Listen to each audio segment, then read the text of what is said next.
வணக்கம். நான் பார்த்தேன் சமைத்தேன் அன்னபூர்ணி. இன்றைக்கி போகி பண்டிகை அன்றைக்கி நான் என்னென்ன சமையல் பண்ணினேன் லஞ்சுக்குன்னு காமிச்சிருக்கேன். I made only a very few dishes. ஏன்னா குழந்தைகள் யாரும் இல்லைங்கிறதுனாலையும் நானும் இவரும் தான் சாப்பிடுவோம் அப்படின்னு சொல்லி ரொம்ப நிறைய பண்ணினா வேஸ்ட் ஆகிடும் அப்படின்னு. மோரோவர் வி டோன்ட் ஈட் இந்த நைட்டு டின்னர் நாங்கள் சாப்பிட மாட்டோம் சாதம்லாம். அதனால என்னெல்லாம் கொஞ்சமாக தான் பண்ணியிருக்கேன். அது என்னெல்லாம் பண்ணிடுறேன்னு உங்களுக்கு காமிக்கிறேன். இந்த எல்லா டிஷ்ஷஸுமே ஆல்ரெடி ஐ ஹேவ் அப்லோடட். அதனால திரும்ப திரும்ப இதை காமிக்க வேண்டாம்னு சொல்லிவிட்டு என்ன பண்ணினேன்னு அதை மாத்திரம் நான் காமிக்கிறேன். இதோ இங்கே சாதம் வச்சுருக்கேன். இது அன்னசுத்திக்காக பண்டிகை இல்லையா, அதனால நெய் வச்சுட்டுருக்கேன். இது மோர்க்கூட்டான். இதில் காய் எதுவும் போடல, அதாவது கஷ்டம் எதுவுமே போடல, பிளெயின் மோர்க்கூட்டானாக தான் பண்ணியிருக்கேன். இது பால் பாயசம் கொஞ்சமாக பண்ணினேன் சுவாமி நைவேத்தியத்துக்காக.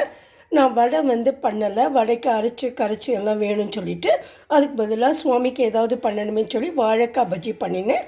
அப்புறம் இவருக்காக மிளகா பஜ்ஜி பண்ணியிருக்கேன்.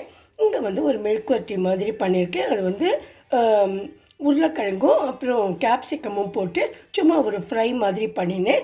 இதெல்லாம் தான் நான் இன்றைக்கி சமையல் பண்ணினேன். சாதாரணமாக நாங்கள் போகி பண்டிகைக்கு எங்காங்கள்லாம் மோர்க்கூட்டான் தான் பண்ணுவோம்.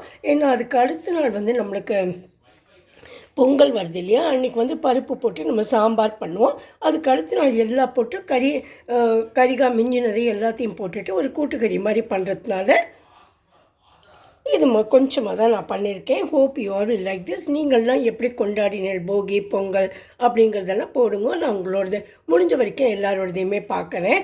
Wish you a very very happy Sankranti. Thank you very much. Please support me and subscribe to my channel if you like my channel. Thanks a lot. Meet you in my next video. Thank you.